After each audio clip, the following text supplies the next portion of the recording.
न तस्मै श्री गुरुवे नमः। श्री चैतन्य मनोष्टम स्थापितं येन भूतले स्वयं रूपा कदा मह्यं ददाति सपदान्तिकं वन्देऽहं श्रीगुरुं श्रीयुतापदकमलं श्रीगुरून् वैष्णवांश्च श्रीरूपं सगजातं शरणं रघुनाथान्वितं तं जीवं साद्वैतं सावधूतं परिजनसहितं कृष्णचैतन्यदेवं श्रीराधाकृष्णपादान् श्रीगणेश नमो विष्णुपादाय कृष्णाय भूतले वेदान्त स्वामिनिति नामिने देवी गौरवाणी। जय श्री कृष्ण चैतन्य प्रभु नित्यानंद श्री अद्वैत गदाधर श्रीवासादि गौर। हरे कृष्ण कृष्ण हरे हरे हरे राम हरे कृष्ण। इसमें तो दिख ही नहीं रहे कौन कौन है, नाम तो याद है। गौर अद्वैत प्रभु है, महामुनि कंदाई, वो विमल प्रभु भी है और मुकुल आनंद भट्ट, रोहित प्रभु देयर, देवरान प्रभु देयर, मणिनाथ सखा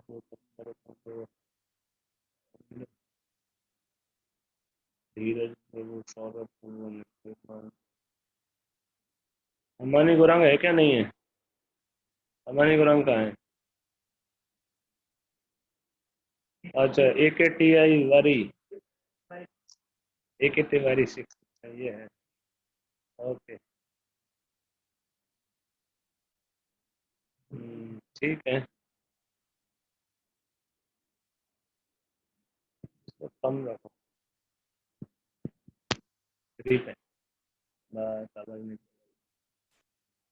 हरे कृष्णा। तो आज जो दिन है वो बड़ा विशेष दिन है। आप लोग कल भक्ति चारू महाराज भगवत धाम चले गए, लीला प्रवेश कर गए, तो उनके बारे में आप लोगों को कई दिमाग में आ रहा होगा कि महाराज तो जो है अभी अभी साउंड साउंड तो आ रहा है ना अभी? हाँ, इसमें मैसेज आया है कि नो साउंड, लड़ाई प्राण साउंड आ रहा है? यस प्रभु, आ रहा है। ठीक है, ओके। तो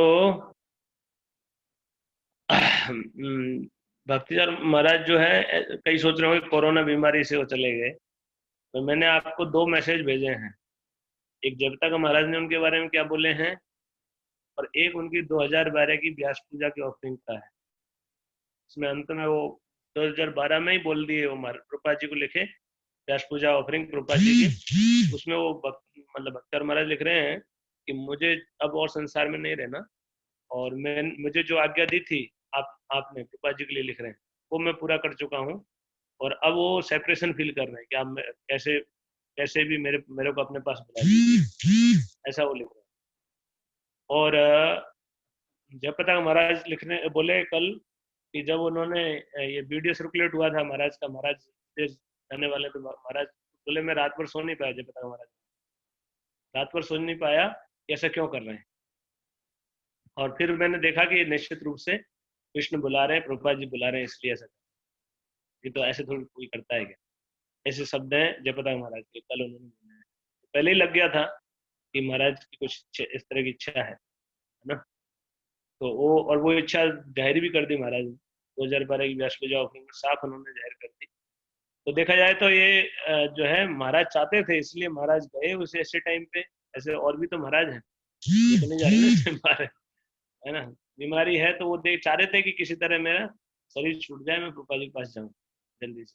तो ये इसको मौका को लाभ उठाए वो, उनकी डिजायर थी एक्चुअली। और इसीलिए इतने भक्त प्रार्थना कर रहे थे, लेकिन चूंकि उनकी खुद की इच्छा है तो भगवान उसको सैंक्शन नहीं किया। नहीं तो भगवान अगर वो नहीं चाहते, कुछ नहीं बोलते, उनकी इच्छा नहीं होती ना, तो महाराज हमारे बीच में ही होते। तो इतने भक्तों ने जो प्रार्थनाएं की हैं उनके लिए, तो प्रभुपाद जी के लिए वैसा हुआ था। प्रभुपाद जी की इच्छा नहीं थी जानने की, लेकिन प्रभुपाद जी भगवान की इच्छा पर निर्भर थे, जैसे भगवान की इच्छा। लेकिन शिष्यों को बोले थे कि आप प्रार्थना करो। और शिष्यों ने, जब प्रभुपाद जी को हार्ट अटैक आया था 67 में, तो शिष्यों ने बहुत सीरियसली प्रार्थना की है। उस प्रार्थना के जवाब में प्रभुपाद स्वस्थ हो गए। हाँ? तो ये पॉइंट है कि, तो इसलिए इसको आध्यात्मिक दृष्टि से देखें आध्यात्मिक दृष्टिकोण होना चाहिए। ऐसा नहीं सोचे कि ये जो है बीमारी बीमारी कुछ भी नहीं है, ये तो संसार के हमारे वो आत्मा को तो कोई वो नहीं होता ना। भगवान के सेवक हैं जो शुद्ध भक्त हैं वो इससे परे होते हैं। ये उपदेश अमृत में रूप गोस्वामी साफ लिखे हैं कि बॉडीली स्तर पे भक्तों को, शुद्ध भक्त को आपको जज नहीं करना चाहिए, भले वो बीमार हो तो भी वो शुद्ध भक्ति रहता है, वो प्योर ही होता है ना। और उनको ये शरीर की परिस्थितियां वास्तव में प्रभावित नहीं करती, लेकिन संसार का नियम है तो उस नियम से चलते हैं और फिर कोई बहाना भी बनता है जाने का, है ना? लेकिन शुद्ध भक्त का जो है ना तो कभी मृत्यु होता है, और इसीलिए उनका तिरुभाव मनाया जाता है। एक्चुअली जैसे आज हम मना रहे हैं सनातन गोस्वामी आज के दिन तिरुभाव तिथि है। आज और भी उत्सव है, व्यास पूर्णिमा है, व्यासदेव जी का जन्मोत्सव भी है। इस दिन गुरु पूर्णिमा करके सब लोग गुरु की पूजा करते हैं। हमारे संप्रदाय में व्यास पूजा हम अपने गुरु जी के जन्मदिन पर मनाते हैं, और दूसरे संप्रदायों में वो लोग व्यास पूजा मनाते हैं अपने जो व्यासदेव जी के इस जन्मोत्सव आविर्भाव तिथि पे दूसरे संप्रदाय के लोग मनाते हैं। लेकिन हमारे गुरु जी को हम व्यासदेव जी का प्रतिनिधि मानते हैं, इसलिए उनके जन्मदिन पे ही उनका उत्सव मनाया जाता है। हम ये मानते हैं कि व्यासदेव जी ही प्रकट हुए हैं गुरु के स्वरूप में, है ना। तो ये जो है आज का सनातन गोस्वामी का प्रभाव तिथि है। वृंदावन में या ब्रज में जो ब्रज में वास्तव में जो ब्रजवासी लोग जो मनाते हैं गुरु पूर्णिमा या व्यास पूर्णिमा नहीं मनाते, वो आज उत्सव होता है, वो होता है सनातन गोस्वामी की प्रभाव तिथि के कारण उनको मुंडिया पूर्णिमा बोलते हैं।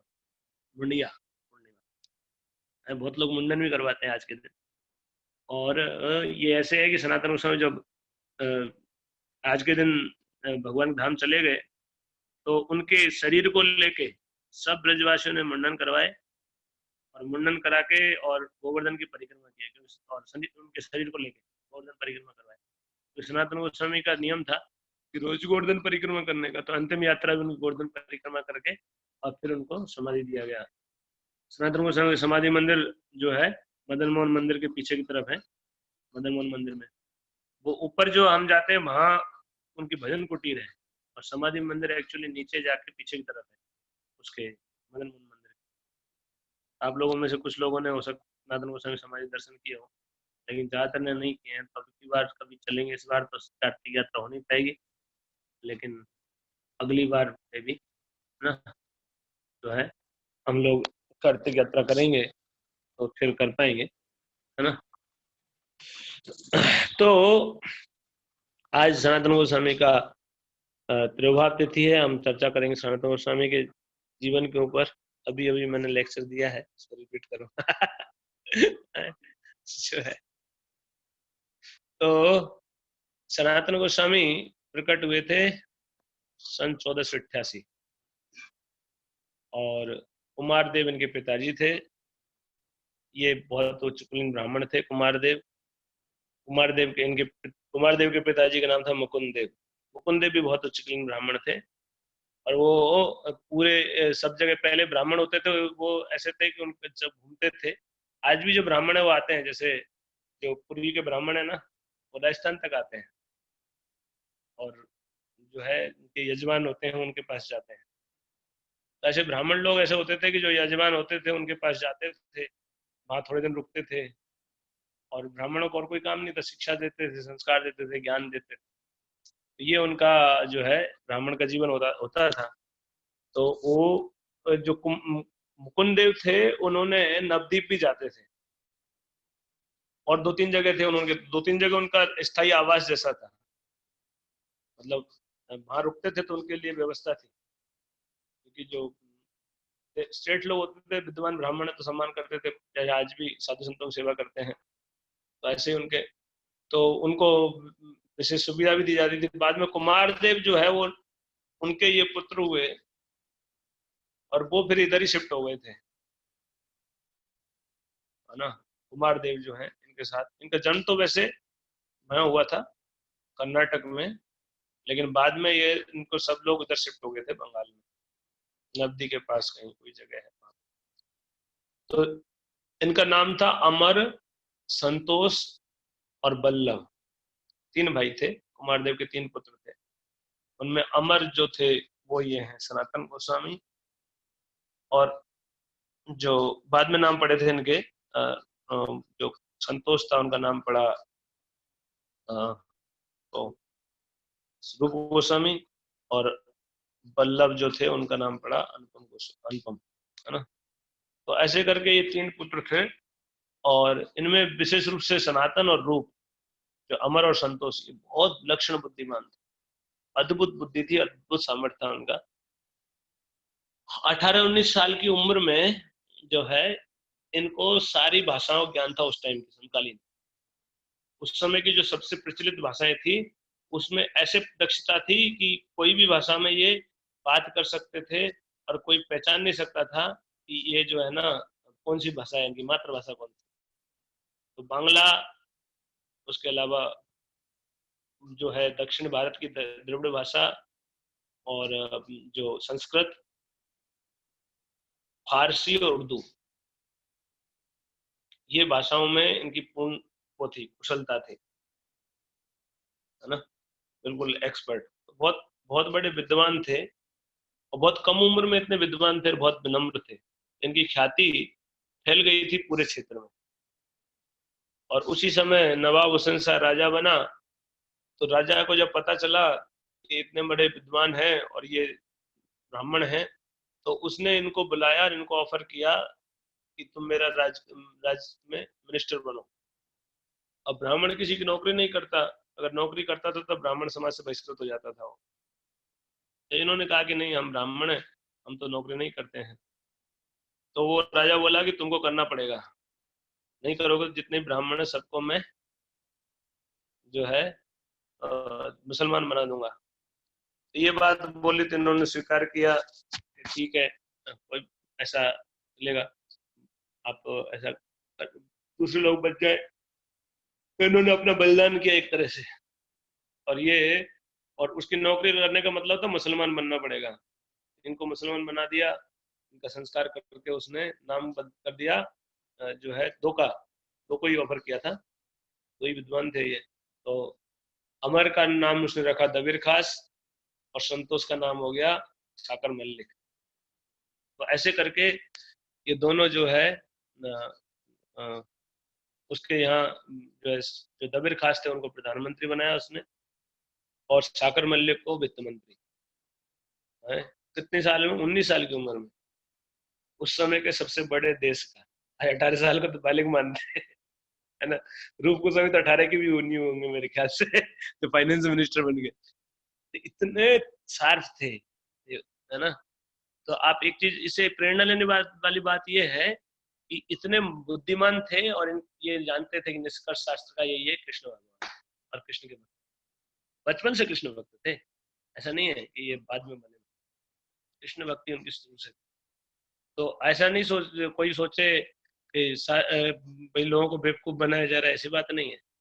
जो इतने बड़े विद्वान थे, जो सब चीज सारे शास्त्रों का निष्कर्ष जानते थे, हैं हम जो। और उन्होंने भगवान को स्थापना की, बाद में स्थापित किए, उन्होंने साहित्य लिखा, सब कुछ किया बाद में। इन पहले से ही दे आर कन्विंस्ड कृष्ण भगवान, है ना। और इतने बड़े देश के वो प्रधानमंत्री बने। तो ये इनके जीवन चरित्र बहुत सुंदर है, जिसको गाया है विश्वनाथ चक्र ठाकुर जो है वो षड गोस्वामी अष्टक लिखे हैं। तो उसमें आप जो है सुन सकते, देखेंगे तो त्यक्त्वा तूर्णम अशेष मंडलपति, जैसे बोले कि तिनके की तरह त्याग दिया अशेष मंडलपति। अशेष मतलब, शेष मतलब अंत, और अशेष मतलब अनंत, जिसका अंत ही नहीं है, इतने मंडल के मालिक थे, अनगिनत मंडलों के मालिक।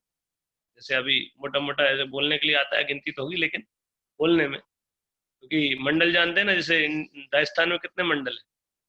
7 मंडल है मेरे ख्याल से, है ना।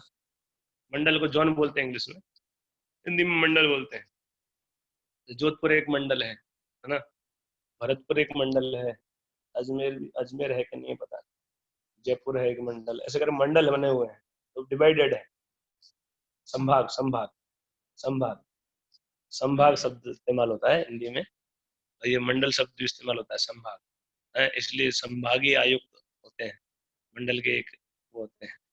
तो ऐसे ये कितने ही मंडल के, कोई बहुत बड़ा देश था बंगाल, उस समय सबसे बड़ा देश हुआ करता था। बंगाल का राज्य कितना बड़ा था आप सोच लीजिए, पश्चिम बंगाल पूरा तक, बांग्लादेश पूरा, जो पश्चिम, पहले पश्चिम बंगाल ही था, डिवाइड होके बांग्लादेश हो गया, पूरा बांग्लादेश, और वहां से लेके दक्षिण भारत तक। उड़ीसा पूरा नहीं था, उड़ीसा राज्य नहीं था, उड़ीसा उड़ीसा उड़ीसा में नहीं था, लेकिन और पूरा था, है ना। इतना बड़ा देश के ये मालिक थे, है ना?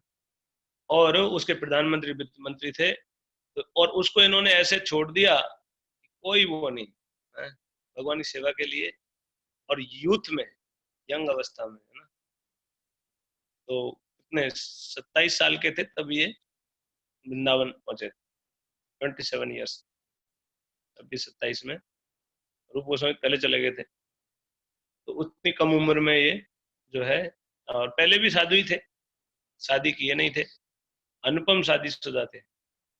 तो अनुपम जो है उनकी, उनके पुत्र हुए जीव, जीव गोस्वामी, इनके भतीजे हैं। तो अनुपम की सेवा करते रहे। चैतन्य महाप्रभु बोले थे जीव को कि जब तक माता पिता है सेवा करो, और शादी नहीं करना, और वृंदावन चले जाना रूप और सनातन के पास बाद में।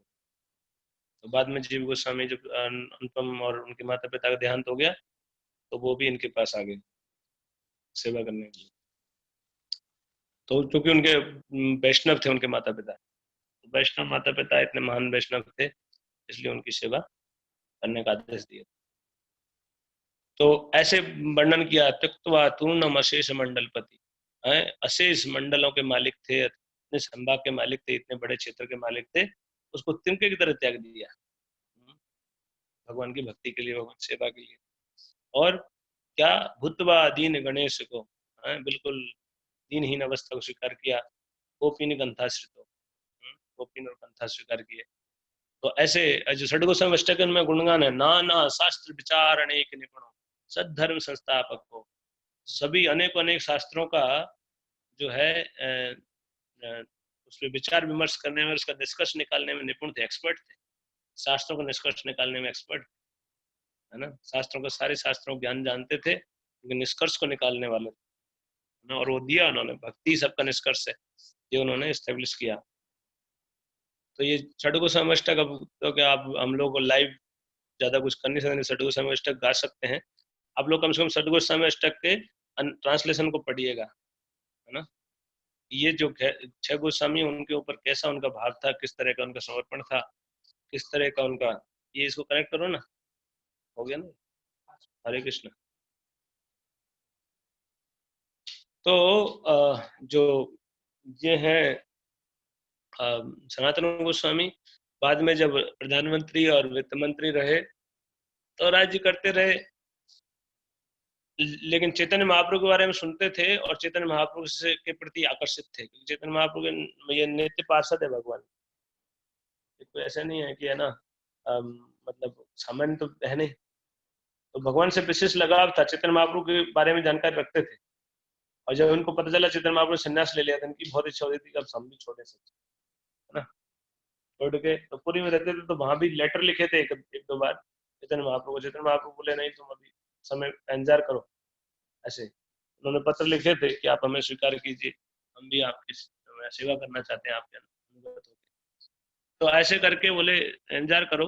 और फिर ऐसा हुआ कि भगवान 5 साल, संन्यास के 5 साल बाद वापस वृंदावन के लिए निकले थे, और पूरे बंगाल होके आए थे, आ रहे थे। तो उनके पीछे लाखों लाखों लोग चल रहे थे। तो लाखों लोग चल रहे हैं, चैतन्य महाप्रभु का ऐसा ही प्रभाव था।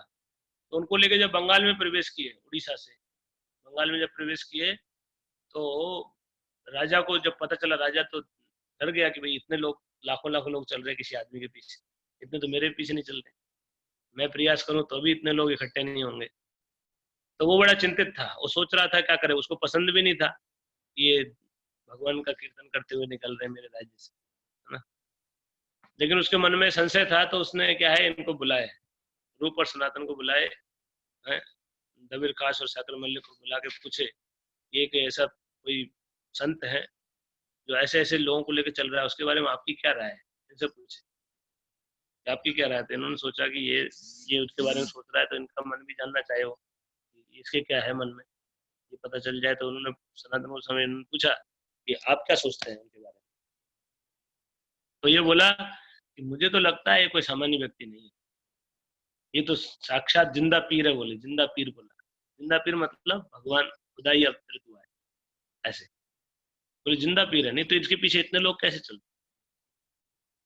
तो फिर उन्होंने भाव देख के उनको बोला कि आप बिल्कुल सही सोच रहे हैं, कि भगवान चैतन्य महाप्रभु स्वयं भगवान है, और वो आए हैं आपके राज्य में, आ रहे हैं, आपको खुश होना चाहिए, उनको कोई असुविधा नहीं हो, ये व्यवस्था आपको करनी चाहिए, तो आपके राज्य का कल्याण होगा। तो राजा मान गया, लेकिन वो जानते थे ये दुष्ट है, मांस खाने वाले लोग, इनका कोई भरोसा नहीं, आसुरी प्रवृत्ति का व्यक्ति है, तो कोई भरोसा नहीं कब बदल जाए, है ना, मन बदल जाए, और कुछ क्रूर व्यक्ति है।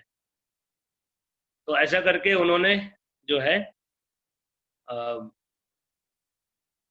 चलो हो गया ये ऊपर वाला, ऊपर वाला, ओके, मैं इसको कर देता हूँ साइलेंट।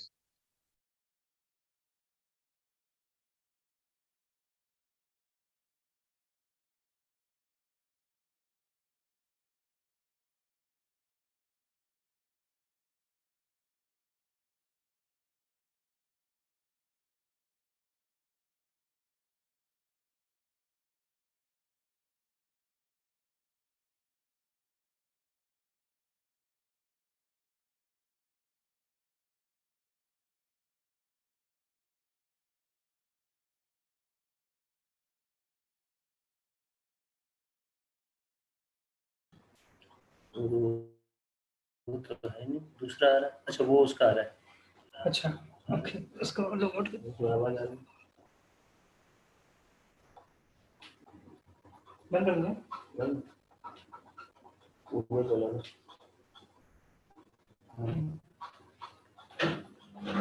हरे कृष्णा, आवाज तो आई रही है। अब मेरा लैपटॉप चालू हो गया। हम चर्चा कर रहे थे कि क्या बता रहे थे,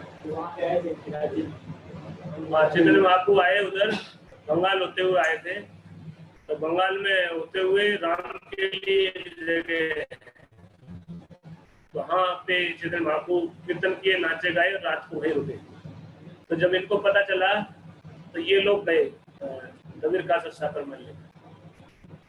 जो जा रहे थे तो दिन दहाड़े तो संत से मिल नहीं सकते, राजा को डाउट हो जाएगा, मिले हुए उससे तो कुछ भी सोच सकता है, और पब्लिक भी सोचेगी मुसलमान है, उनसे कैसे मिलने जा रहे हैं, है ना।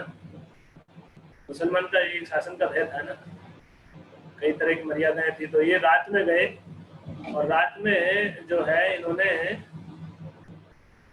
पालकी में गए, प्रधानमंत्री वित्त मंत्री है तो पालकी में गए। जब पालकी में गए तो रात में बारिश हुई थी, गए थे तब बारिश हुई थी। तो कोई गांव से निकल रहे थे, तो पैरों की छप छप की आवाज होगी, पालकी चलेगी तो बाहर चलेंगे तो जो छप छप की आवाज हुई, तो एक घर के पास से निकल रहे थे, तो उसमें अंदर से आवाज आई कोई बाहर कोई जा रहा है ना।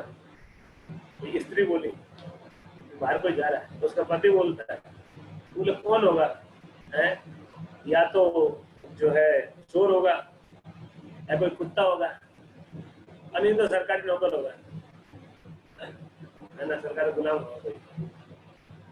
तो ये बात इनको, ये जो विद्वान थे ना, ये सामान्य तरीके से नहीं सोचता, विद्वान व्यक्ति कभी सामान्य नहीं सोचता, तो उनको लग गई ये बात। सोच रहे थे कि हाँ हमारी हैसियत क्या है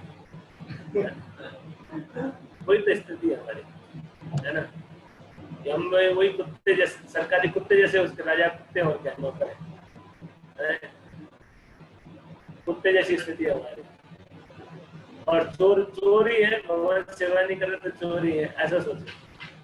तो उसको सही इस तरह से लिए हो, उनके अंदर ऐसा भाव आया, अरे ये बेकार, पूरी तरह से भगवान के हाथ चलेंगे। दोनों भाई निर्णय कर लिए कि जाके चैतन्य महाप्रभु चरण पकड़ लेंगे, बोलेंगे हम आपके साथ चलेंगे वापस नहीं जाएंगे। तो सनातन दोनों गए, चैतन्य महाप्रभु पर विचार कर रहे थे। चैतन्य महाप्रभु जानते थे वो आ रहे अंतर्यामी है, तो आए। तो जब मिले चैतन्य महाप्रभु तो बड़े प्रणाम किए। रूप गोस्वामी ने ये जो श्लोक है वो पहली बार वही रचना किए थे। नमो महावदान्याय कृष्ण प्रेम प्रदाय थे कृष्णाय कृष्ण चैतन्य नाम ने वर्तशील, ये रूप गोस्वामी की रचना है। रूप गोस्वामी ने प्रणाम किए, ये मंत्र से प्रणाम करके बोले चैतन्य महाप्रभु यहाँ भी परम दयालु अवतार है और आप स्वयं कृष्ण है, मेरा प्रणाम स्वीकार कर प्रणाम करते हुए। जो बहुत बड़े विद्वान थे, है ना, तुरंत वाणी में संस्कृत में बोल सकते थे, रचना कर सकते थे श्लोकों की कुछ भी, है ना। तो ऐसे तो सनातन गोस्वामी रूप गोस्वामी दोनों जो है दवा का नबीर खास और साकर मिलने के नाम से थे, मुसलमान देश में थे। गए तो चैतन्य महाप्रभु के सामने बड़े दुखी थे, चैतन्य महाप्रभु के भाव को समझ गए, तो इनको दीक्षा दिए चैतन्य महाप्रभु ने, ठीक है आप हमसे मुसलमान नहीं हो। दीक्षा दिए और नाम बदल दिए, नबीर खास का कर दिए सनातन गोस्वामी, और साकर मल्लिक थे उनका कर दिया रूप गोस्वामी। और बल्लभ जो थे वो इनके साथ रहते थे, रामानंद राम भक्त थे वो, उन्होंने दीक्षा लिया था राम भक्ति से, तो उनका अनुपम नाम था, उनका नाम अनुपम हो गया था, बल्लभ नाम था पहले, अनुपम हो गया। तो ऐसे करके ये रहे और इनको शिष्य बना लिए चैतन्य महाप्रभु। फिर इनको आदेश दिए, इनको बताया कि तुम वृंदावन जाना, वृंदावन जाना, वृंदावन में मेरे लिए मेरे काम करना है। ऐसे कई 6 आदेश दिए हैं, और जिनमें प्रमुख आदेश ये था कि वृंदावन को प्रकट करवाना है। वृंदावन लुप्त हो गया है तो वृंदावन को प्रकट करवाना है। भगवान की अर्चा विग्रह सेवा की पुनर्स्थापना करनी है। अर्चा विग्रह सेवा भी बंद हो गई थी कलयुग के प्रभाव में। पहले तो बौद्ध धर्म चालू हो गया था ना, तो बौद्ध के बाद बौद्ध चल रहा था, फिर वो ये आए मायावाद, वो तो विग्रह सेवा करेंगे नहीं, है ना। कलयुग के प्रभाव में बहुत समय से विग्रह सेवा बंद हो गई थी। अर्चा विग्रह की स्थापना करके और उसके स्थापना मतलब विधिवत स्थापना करके विधि से सेवा, अर्चा विग्रह सेवा की शिक्षा तो अपने आचरण से प्रचार करो, है ना, अपना आचरण से प्रचार करो। ऐसे करके और शास्त्रों के निष्कर्ष से निकाल के, शास्त्रों से भक्ति का निष्कर्ष निकाल के भक्ति की स्थापना करो। ऐसे शास्त्रों की रचना करो, इससे भक्ति के सिद्धांत को निकाल के स्थापना करो भक्ति की, शास्त्र सम्मत। ऐसे करके 6 आदेश दिए थे खुद, जिनमें से 2-3 आदेश आचरण के संबंध में थे। अपने आचरण, हाँ, एक आदेश था कि अपने आचरण से वैष्णव का मर्यादाओं की स्थापना करो।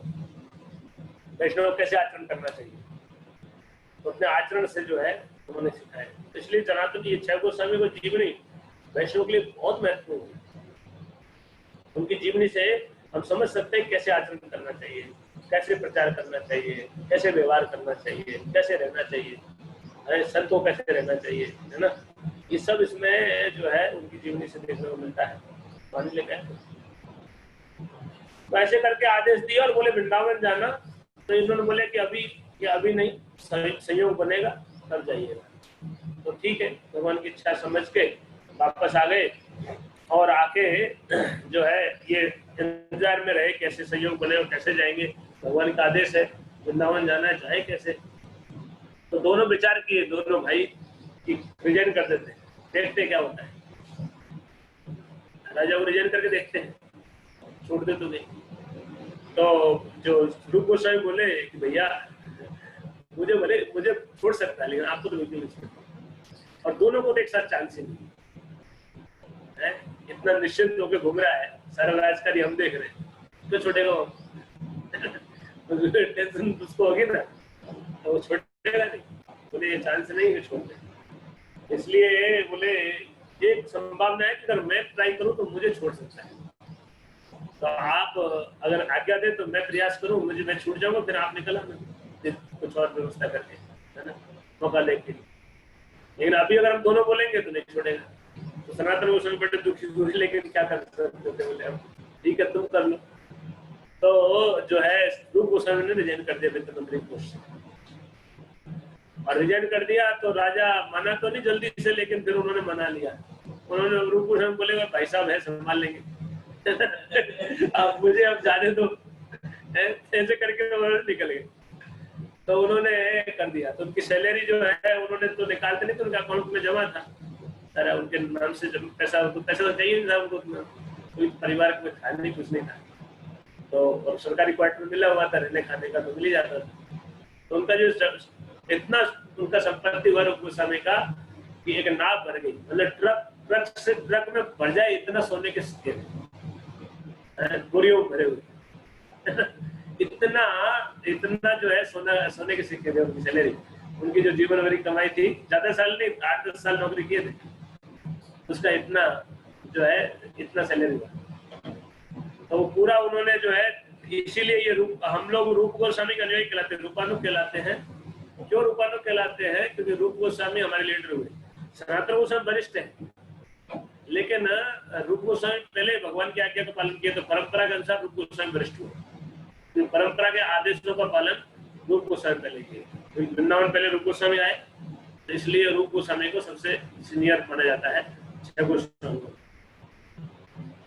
तो इस तरह से रूप गोस्वामी का अनुयायी कहलाते हैं हम लोग। और रूप गोस्वामी जो हमारे आचार्य हैं, उन्होंने ये स्थापना किया कि अपनी कमाई को कैसे खर्च करना चाहिए। तो उन्होंने उस पूरी कमाई को 50% उन्होंने दान कर दिया वैष्णव को, भगवान की सेवा में।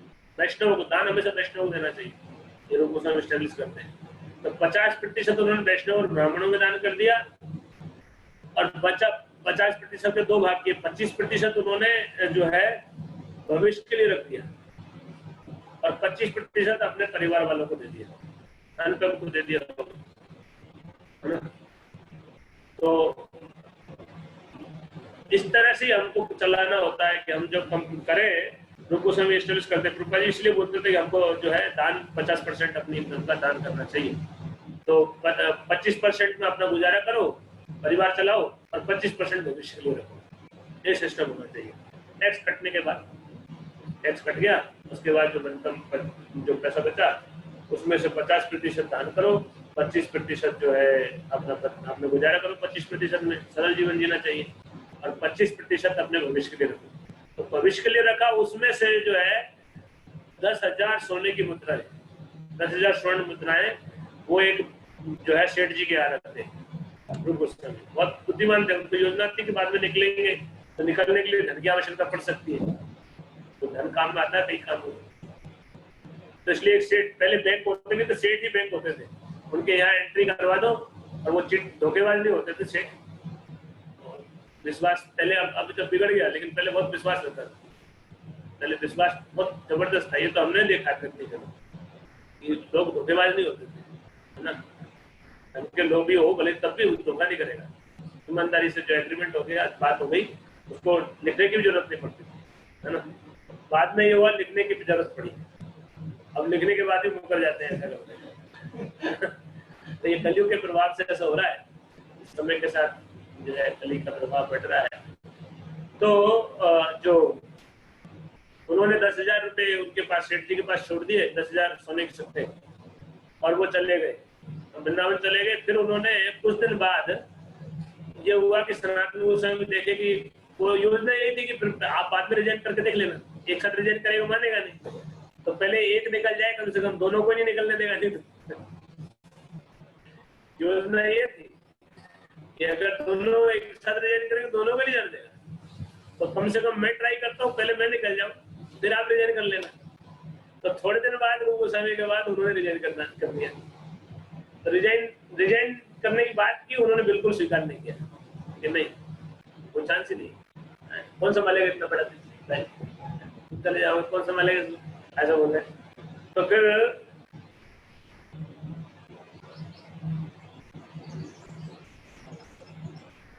और विचार विमर्श किए, राजा से जब पूछे थे, बात ही किए थे, रिजाइन किया नहीं था, तो राजा ने बिल्कुल फटकार के मना कर दिया, तो निकाल दो।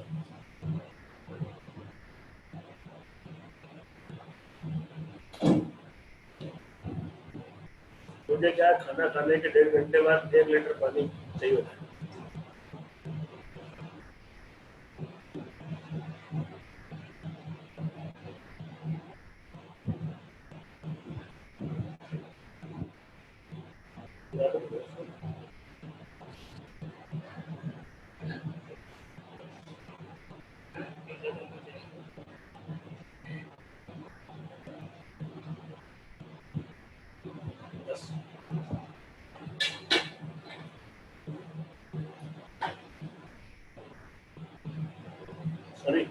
थोड़ा डिस्टर्ब हुआ आप लोगों को।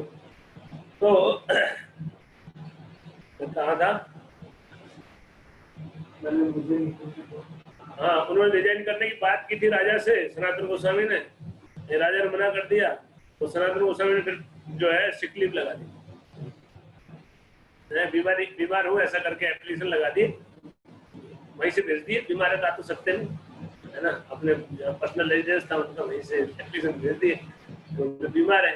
राजा ने सोचा हो सकता है बीमार पड़ गया होगा, 5 दिन इंतजार किया, 10 दिन किया, अब उसमें आए नहीं रहे, पूछते थे 10-15 दिन बाद पूछा क्या हुआ, वो आ नहीं रहे, तो बीमार है। फिर तुम्हारे ही सूचना में चलो हो सकता है लंबी हो जाती बीमारी, पहले बीमारी होती तो आयुर्वेदिक इलाज चलता तो 15-20 दिन तो चले जाते थे, अब फिर 1 महीना हो गया। लेकिन 1 महीने बाद तो देखिए तो बड़ा गंभीर बीमारी लगता है, तो राजा ने अपना खुद का राजवैद्य भेजा, अपना पर्सनल डॉक्टर था ना, उसको भेजा, बोले जाके चेकअप करो क्या बीमारी, कितना सीरियस मामला लगता है। तो वास्तव में सीरियस था मामला। जो जाके देखा तो राजवैद्य देखा, वो तो देखेगा तो नाच रहे गा रहे, कथा कीर्तन चल रहा है, 30 ब्राह्मणों को लेके बैठे, सत्संग चल रहा है कंटिन्यूस, और चेकअप किया, उन्हें कोई ना तो पहले ना आगे कोई संभावना बीमारी, शरीर इतना फिट है, पहले भी कोई बीमारी नहीं हुई और आगे भी कोई चांस नहीं है, पूरा फिट थे। तो ये बात राजवैद्य ने जब सूचना दी राजा को, तो राजा को बड़ा गुस्सा आया, लेकिन राजा जानता था कि तो जरूरत है इसके आदमी की मेरे को। तो गया, राजा खुद आया, राजा आया तो बोले आप ऐसा क्यों कर रहे हैं, अब बीमार नहीं है फिर बीमारी को लगा दी। तो बोले देखो मैंने तो आपसे बोला ही था, मेरा मन नहीं है, अब मेरे से राजकाज नहीं होता, आप छोड़ नहीं रहे तो मैं क्या करूँ। राजा जब बोले, तो पूरी योजना थी उनकी, तो राजा कैसे छूटेगा, जाऊंगा ही तो ड्यूटी पे जाऊंगा ही नहीं, क्या करेगा। तो वैसे प्लान कर रहे थे कि कुछ करके छोड़ दे। तो राजा ने पहले खूब समझाया, बोले तुमको तकलीफ है, मैंने आज तो कोई तकलीफ दिया तुमको भाई से भी ज्यादा माना मैं, ऐसा बोल के बड़ा सेंटिमेंटल बात किया। कई तरह से पॉलिटिशियन होते ना, बड़े एक्सपर्ट होते, तो राजा उनको चाहता था कि ये बना रहे, तुमको सैलरी बढ़ाती, सैलरी बढ़ाए तब कुछ और चाहिए तो बोलो। कई तरह से उनको वो किया कि नहीं मुझे कुछ नहीं चाहिए, बस मुझे आप छुट्टी दे दो, मुझे निकाल दो, जिम्मेदारी मुक्त कर दो, ये चाहता हूँ मैं। जब किसी तरह नहीं माना तो राजा गुस्सा खा के जेल में डाल दिया है, और आधे गुस्सा बोल के बोले जेल में डाल दिया, और बोले मैं अभी युद्ध करने जा रहा हूँ, आऊंगा उसके बाद निर्णय लूंगा क्या करना है। तो वही राजाओं का ऐसे रहते हैं, पॉलिटिशियन होते हैं ना, साम दाम दंड, पॉलिटिक्स यही है। राजनीति के 4 सब्जेक्ट है, साम दाम दंड और भेद। इसका कहाँ कैसे इस्तेमाल करना है इसमें एक्सपर्ट होते हैं लोग, है ना। साम मतलब समझाना बुझाना, फिर दाम मतलब कुछ प्रलोभन देना, और फिर दंड और भेद। तो ये जो है 3rd डिग्री इस्तेमाल कर दिया उसने, पहले 1st डिग्री किया, समझाया, फिर प्रलोभन दिया 2nd लेवल, है ना, उस पर राजी नहीं हो तो फिर दंड का भय दिखा रहा है, डाल दिया जेल में, डराएगा धमकाएगा, फिर भी नहीं मानेगा, फिर डालेगा। वो ये पॉलिटिक्स यही है, पॉलिटिशियन यही करते हैं। तो वो चला गया, और पीछे से अब कोई देश के प्रधानमंत्री को जेल में डाल दिया तो वो खबर तो सब जगह फैली जाती है।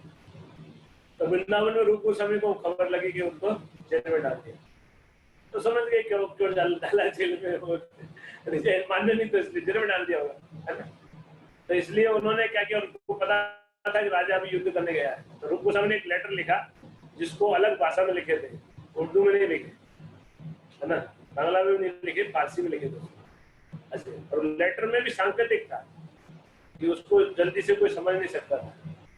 उसमें ऐसे ही कुछ लिखा था कि मैंने सेठ के पास 10,000 सोने के सिक्के रखे हैं और आप देख लीजिएगा, इस तरह से, मतलब डायरेक्ट एग्जैक्टली वर्ड मुझे भी पता नहीं है, ये कुछ इस तरह था, सांकेतिक था, जिसको जब कुछ ही 2-4 लाइनें लिखी थी, ज्यादा कुछ नहीं था, 2-4 लाइनें थी, और सनातन गोस्वामी के लिए लिखा।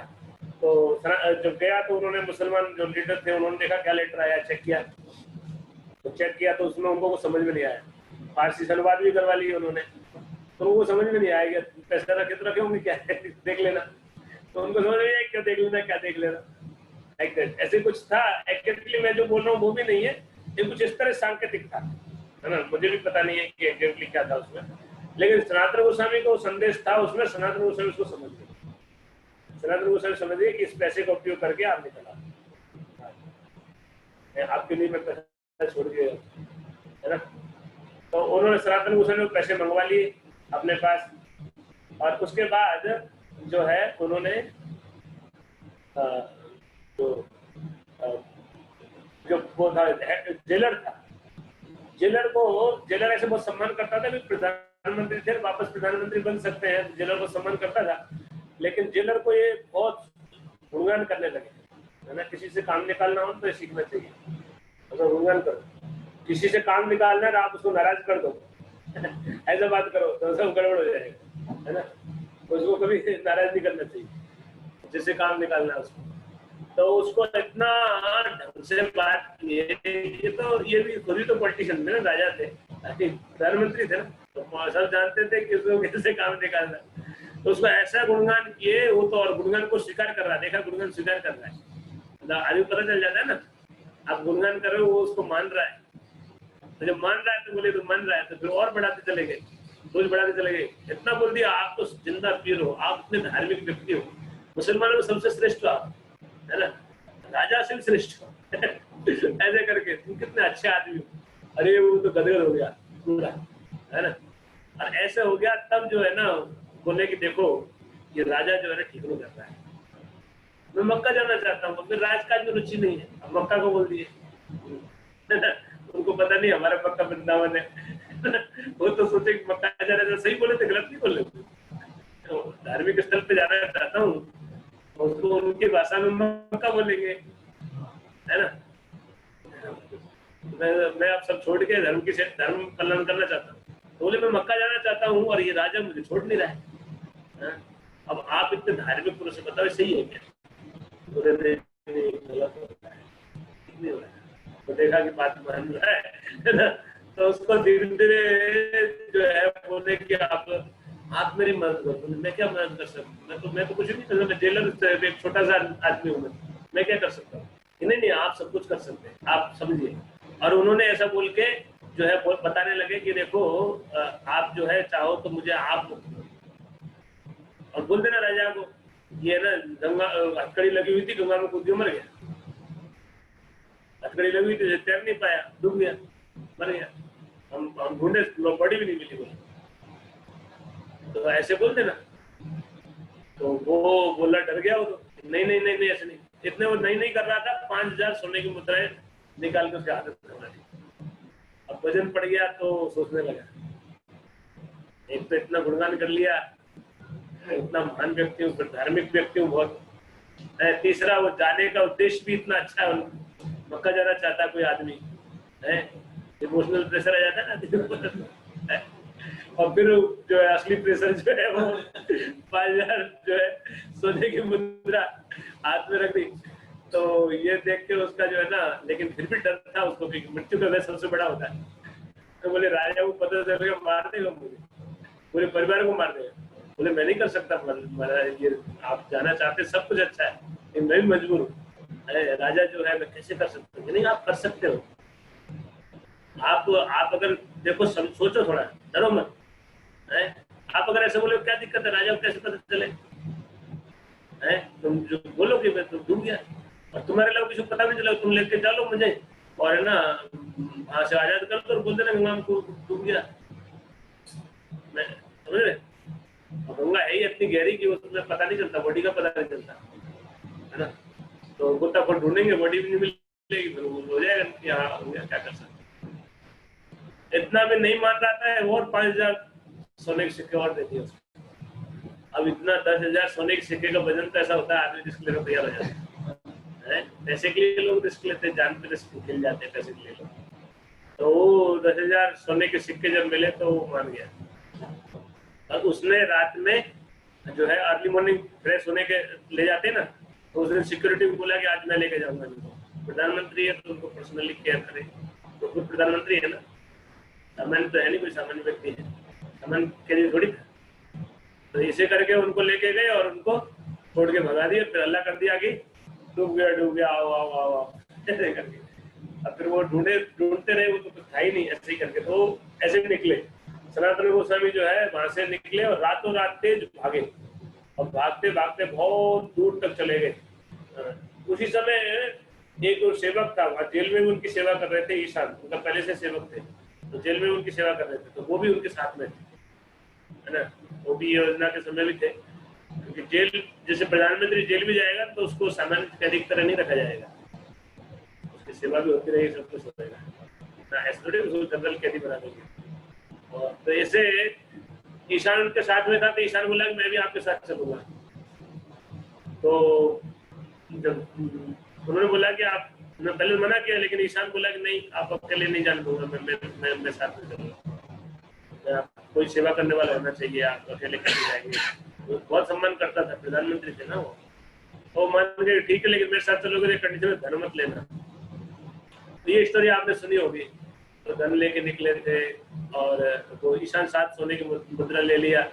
रास्ते में डकैत था, उसने उनको ज्योतिषी रखा था, और उसने पता कर लिया कि इनके पास पैसा है, उसने बड़ी आप भगवत की, तो सनातन गोस्वामी को समझ में आ गया कि इसके क्यों कर रहा है, पैसा है मतलब। ईशान से पूछा तुम्हारे पास पैसा है, तो वो बोला कि है, पकड़ लिया, उनको लगा ईशान को, तो उसने 6 सोने की मुद्रा निकाल के दी। उसने हमको जो डकैत था, उसको मैनेजर बन के बैठा था होटल का, उसको दे दी। तो उसने कहा कि 6 नहीं, आपके पास 7 होने चाहिए, मेरी कैलकुलेशन ये कहती है। तो फिर ईशान को बुलाया, तुम्हारे पास एक और है, तो एक और निकाल के दी। तो एक और निकाल के बोले तुम मेरे साथ नहीं चल सकते, तुमको मना किया था, फिर भी तुम ऐसे, और झूठ भी बोले तुम मुझे, है। इसलिए उसको, ईशान को वहीं से भगा दिए, और उस डकैत को बोले तुम ये पैसा ले लो और मुझे आगे पार करवा दो ये क्षेत्र। तो बंगाल बॉर्डर निकलवा दी उसने एक्चुअली। और हाजीपुर एक जगह है, बंगाल में पड़ता है, ये कलकत्ता के उधर, कलकत्ता से थोड़ी दूरी पे है, तो उधर होके निकले थे। तो जो है हाजीपुर से में इनका बहनोई रहता था, और वो जो बहनोई था वो घोड़े सप्लाई करता था राजा को, तो उसके पास बड़ा पैसा था। तो उनके पास ये उधर से गए, उनकी नजर में आए, उनके पास गए, तो वो पहचान गए कि ये तो सनातन है। तो सनातन कई दिन से पैदल चल रहे थे भूखे प्यासे, तो वहां जाकर खाना वाना खाया, नहाए धोए, फिर बोले मैं रुक नहीं सकता। उसको पता था कि जेल, वो पता चल गया कि खबर आई थी कि जेल में है, फिर जेल से पता चल गया कि वो डूब गए, ऐसी खबर आई। लेकिन जब उन्होंने बताया कि मैं ऐसे ऐसे भागा हूँ, मुझे जल्दी जल्दी बाहर निकलना है शिवाजी से, तो कोई देख लेगा, पहचान लेगा, तो समस्या, तो देश ही बदल रखे थे, कोई पहचान नहीं सके। लेकिन वो तो पहचान गए थे, उन्होंने इनको बड़ी सेवा की, क्योंकि उनके बड़े उपकार थे, प्रधानमंत्री रहते रहते उनके घोड़े सरकार को सप्लाई होने का ऑर्डर मिलता था, उनको कॉन्ट्रैक्ट हो गया था उनके रहते थे, और ही थे ऐसे भी। तो उन्होंने बड़ा वो किया, उन्होंने कुछ बोले आप ऐसे मत जाओ, आपको कुछ व्यवस्था कर देते हैं, आपको जैसी चाहिए वैसी व्यवस्था कर देते हैं, कई तरह से उनको बोले। लेकिन कुछ मिला उसको,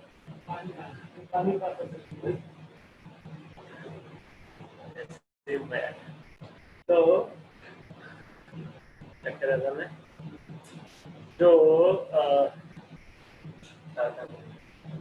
उन्होंने जो है इनको शॉल भेंट किया है, बड़ा महंगा शॉल था, उसको पहन के गए। फिर काशी पहुंचे रात में, है ना।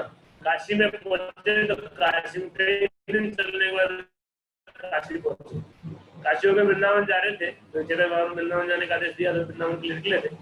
लेकिन काशी में पता चला कि चैतन्य महाप्रभु है यहाँ पे। क्यों? चैतन्य महाप्रभु जहाँ होते थे उनके कीर्तन अनुगान सब जगह होता था, अरे ऐसे है, ऐसे है, सब लोग करते हैं।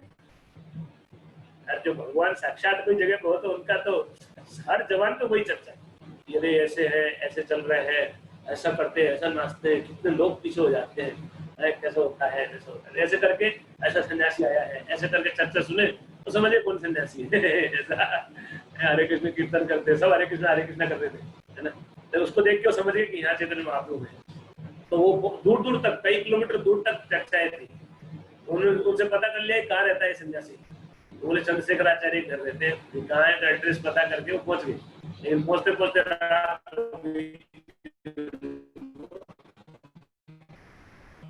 तो रात को पहुंचे तो चैतन्य महाप्रभु लेकिन जानते थे कि सनातन आ रहे थे, तो भगवान अंतर्यामी कार्य जो है उनको बोले देखो बाहर एक बहुत ही मेरे प्रिय भक्त आए हैं, बहुत महान है, उनको बहुत आदर से लेके आओ, वो सबसे बहुत महान भक्त है। ऐसा तुमको भी बड़ा उत्साह हुआ कि ऐसे कैसे महान भक्त है, चैतन्य महाप्रभु स्वयं भगवान के लिए ऐसा बोल रहे हैं, तो उनको ले आओ, बाहर आए हैं। तो वो बाहर आके देखे तो बाहर तो एक फकीर बैठा था, मुसलमान फकीर होता है ना, जैसे फकीर दाढ़ी बटी हुई थी, बेसिक मुसलमान था। तो उनको देख के वो दरवाजा बंद कर लिए, वापस चले गए। बोले बाहर तो कोई नहीं है वैष्णव, कोई नहीं है, कोई तो होगा, हाँ एक फकीर है, वैष्णव तो नहीं, तो वही तो है, उसको लेके आओ। तो फिर चैतन्य महाप्रभु खड़े होकर उनको आलिंगन किए और बड़ा सुंदर मिलन हुआ। बाद में बड़े प्रेम से, भगवान का भक्तों का प्रेम तो अद्भुत होता है, तो प्रेम देखे तो तब उनको समझ में आया कि कितने प्रिय है चैतन्य महाप्रभु। चैतन्य महाप्रभु का आलिंगन किए प्रेम से, तो उसको देख के समझ गए कि बहुत प्रिय है, जिनके लिए भगवान इंतजार कर रहे थे इधर पर, उनको ऐसे आलिंगन किए। तो भगवान अपने भक्तों से इतना ही प्रेम करते हैं, उनका ऐसा ही संबंध है। तो बाद में जो है सनातन गोस्वामी को अगले दिन सुबह जो है स्नान वगैरह करवाए, नए ड्रेस दिए, हेड सेव करवाया उनका, है ना। और फिर उसके बाद जो है, लेकिन वो भिक्षा मांग के खाते थे, अब तो सन्यासी है, साधु है, भिक्षा मांग के खाते थे मधुबरी करके। तो चैतन्य महाप्रभु जब भी सामने आते वो सोल की तरफ देखते थे, बात करते लेकिन देखते थे सोल की तरफ देखते रहते। तो सनातन गोस्वामी देखते कि बात करते लेकिन सोल की तरफ कर देखते भगवान सोल की तरफ देखते। एक बार हो गया, दो बार हो गया, तीन बार, तीन चार बार ऐसा देखा तो समझ गए सनातन गोस्वामी की भगवान के सोल पसंद नहीं आ रहा। तो महंगा सोल था, भूटान का सोल था, स्पेशल सोल डाल उसने डोनेट किया था। तो बाद में उन्होंने गए गंगा किनारे, एक जो भिखारी था उससे जो है उसको सोल दे दिया, उसका फटा हुआ कंबल पुराना वो ले आए। वो जब लेके देखे तब चैतन्य महाप्रभु बोले भिखारी हो, कैसे भिखारी बनते हो, है 3 लाख का सोल रोड के भीख मांगने जाते हो। तो ये भीख का ये तरीका नहीं है। भिखारी का बेस भी जो कार्य होता है उसके अनुसार बेस होता है। जैसे आप स्कूल कॉलेज जाते हैं तो कॉलेज का ड्रेस अलग होता है, ड्रेस है ना। ऐसे कहीं जो आप लोग कई लोग ऑफिस जाते हो तो ऑफिस का जो ड्रेस होता है वैसे जनरल ड्रेस में तो ट्राउजर पहन के ऑफिस तो कोई जाता नहीं होगा, है कि नहीं। तो सब काम का बेस होता है। तो भीख मांगने जाना तो उस टाइम पे बेस जो होना चाहिए, ऐसे भीख मांगेंगे तो ऐसे थोड़ी ना होता। तो चैतन्य महाप्रभु ऐसे बोले तो शिक्षा देते हैं, है ना, जो कार्य है उसके अनुसार बेस होना चाहिए। तो बाद में सनातन गोस्वामी को शिक्षा वहीं पे शिक्षा दिए। सनातन शिक्षा बहुत बड़ा निषद हुआ है। अभी थोड़े दिन पहले वैष्णव महाराज ने लगभग 15 या 1 महीने तक शायद सनातन शिक्षा क्लास दिए थे ऑनलाइन। तो वो 1 महीने सनातन शिक्षा को लगातार चला था, यूट्यूब पे पढ़ा भी होगा शायद कहीं, देखो बहुत बड़ा शिक्षा दिए है, सारी शिक्षा दी सनातन। केवल रूप और सनातन से इतना प्रेम करते जितने महाप्रभु शिक्षा दिए, दो कोई सबसे ज्यादा किसी और भक्त को नहीं दिए सनातन गोस्वामी को। तो ऐसे करके सनातन गोस्वामी को शिक्षा दिए। और उसके बाद जो है सनातन गोस्वामी वृंदावन गए। वृंदावन में तो बाद में मदन मोहन जी वाली जो है वृंदावन पहुंचे तो मदन मोहन जी को ढूंढते थे सनातन गोस्वामी कि मदन मोहन जी है। अद्वैताचार्य को प्रकट कराए थे, किसी ग्रस्त को दे गए थे, तो वो देखते चौबे जी थे, उनको दिए थे। तो वो ढूंढते थे कहाँ मिलेंगे मदन मोहन जी, पुकारते थे मदन मोहन जी को, है ना। तो मदन मोहन जी एक दिन उनको दर्शन दिए। वो गोवर्धन परिक्रमा कर रहे थे तो उन्होंने देखा कि एक भगवान बाल रूप में भाग रहे। तो भागते भागते घर में घुस गए और वहां जाके देखा तो वो भगवान विग्रह रूप में वहां थे मदन मोहन जी। तो मदन मोहन जी के दर्शन किए तो बड़े प्रसन्न हुए। और रोज आते मदन मोहन जी दर्शन करते, रोज परिक्रमा करते और उनके दर्शन करने भी जाते। ये उनका नियम बन गया। और फिर एक बार क्या हुआ कि वो देखे कि चौबे जी जो थे वो अपने मदन मोहन जी को अपने बच्चों के जैसे मानते थे, उनका बादशाह भाग। तो वो जो उनके बच्चे थे उनके साथ खेलते थे मदन मोहन जी। और वो कभी कभी लड़ाई झगड़ा हो जाता तो मतलब बच्चों के साथ झगड़ते करते थे भगवान। और झगड़ा हो जाता तो जाते थे चौबे जी के पास। चौबे जी उनको दोनों से निपटारे करते थे, तुम ये ले लो, तुम ये ले लो। अरे भगवान लीला करते हैं ऐसे, जैसे भाव होता है वैसे लीला करते हैं। तो उनके साथ ऐसा ही संबंध था। तो एक बार क्या हुआ कि वो जो माता जी थी वो अपने गांव चली गई। तो चौबे जी खुद ही थे अकेले। तो चौबे जी जो है खाना वाना बना के भोग लगा रहे थे। तो भोग लगा रहे थे तो उनको नहीं, पहले तो माता जी को भोग लगाती थी। तो वो तो ब्रज में है, ब्रजवासियों का ऐसे ही भाव है। वो नहाना धोना किया नहीं, जैसे भी है वो बाजरे की रोटी बनाई, कूटा, उसमें गुड़ डाला, घी डाला और बाजरे के लड्डू बना के, उसका मलीदा बोलते हैं उसको, अब वो बना के उसका लड्डू, गुड़ और उसका लड्डू बना के भगवान को सीधा दे देते। तो बालक थे ना, बच्चे की तरह थे। अब एक बार सनातन गोस्वामी आ गए उस टाइम पे, उन्होंने देख लिया ये कैसे भोग लगा रहे भगवान को। तो सनातन गोस्वामी उनको बोले कि भैया ऐसे भोग नहीं लगता भगवान को, जब ठाकुर जी है, सारे संसार के मालिक है, उनको ऐसे भोग नहीं लगाते। कैसे लगाते? डर गई वो तो कि भगवान है और पूरा जो है ना सर, इनकी सेवा ठीक से, बोले पहले स्नान करना चाहिए, नियम बता दिए उनको थोड़े से। तो अगले दिन भैया ने खूब स्नान किया, सब बर्तन वर्तन धोए, खाना बनने बहुत टाइम लग गया और जब बना के दिया तो भगवान को बहुत लेट खाना मिला। तो टाइम पे भूख लगा नहीं, बड़ा लेट मिला। तो भगवान सपने में आए सनातन के, बोले तुम्हें क्या तकलीफ है? तो टाइम पे खाना मिल रहा था। तो सनातन गोस्वामी को डांटे। तो अगले दिन सनातन गोस्वामी आगे बोले भैया तुम जैसे लगाती वैसे लगा दिया करो, कैसे कुछ ठीक नहीं, जैसे भगवान की ऐसी इच्छा है। तो अगले दिन से ऐसे चलने लगा। एक बार वो जो माता जी थी वो चली गई अपने गाँव, पियर में चले जाते ना, तो पियर चली गई। तो चौबे जी तो बनाने का इतना अभ्यास नहीं था उनको, उन्होंने बनाया जैसा तैसा। अब उनसे शायद पसंद नहीं आया, वो भगवान को खिला रहे थे, भगवान नहीं खा रहे थे। तो चौबे जी खिलाने का स्टाइल अलग, बोले कब तो नहीं खाएगा, लाठी लेकर खिला रहे थे। तो बोले लो खाओ, लड्डू बोले खाओ, कैसे नहीं खाएगा, खाना पड़ेगा। और ये सनातन गोस्वामी देखे तो पहले चुप रहते थे, सहन कर लेते, लेकिन अभी इतना सहन होता है भगवान को लाठी दिखा खाना खिला रहा है कोई। तो चौबे जी को बोले अरे चौबे जी क्या कर रहे हो? और वो संत थे तो आदर करते थे वो। तो उनको बोले कि भगवान इनके साथ ऐसे नहीं करते, ऐसे लाठी दिखा कर खिलाते, भगवान को प्रेम से खिलाना चाहिए। अभी लाठी दिखा डरा था खिलाओ उनको। तो बोले गलती हो गई, मैं आगे से ध्यान दूंगा। तो ऐसे करके उन्होंने, तो फिर आए सनातन गोस्वामी के, फिर रात को सनातन गोस्वामी अपने आगे बोले डांटे, तुमको तकलीफ क्या है? पर प्रॉब्लम क्या है? तुम मुझे को डिस्टर्ब कर रहे हो। तुम सेवा करना चाहते हो, चलो मैं तुम्हारे पास आया था और मैंने डिसाइड कर लिया और तुम्हारे साथ रहूंगा। कि नहीं मैं नहीं रख सकता आपको, तो नहीं, अब मैंने निर्णय ले लिया, मैं तुम्हारे साथ रहूंगा। अभी तुम्हारे साथ मैं उनको बोल दूंगा, तुमको दे देंगे और तुम अपने साथ रखना। तो सनातन गोस्वामी डर गए।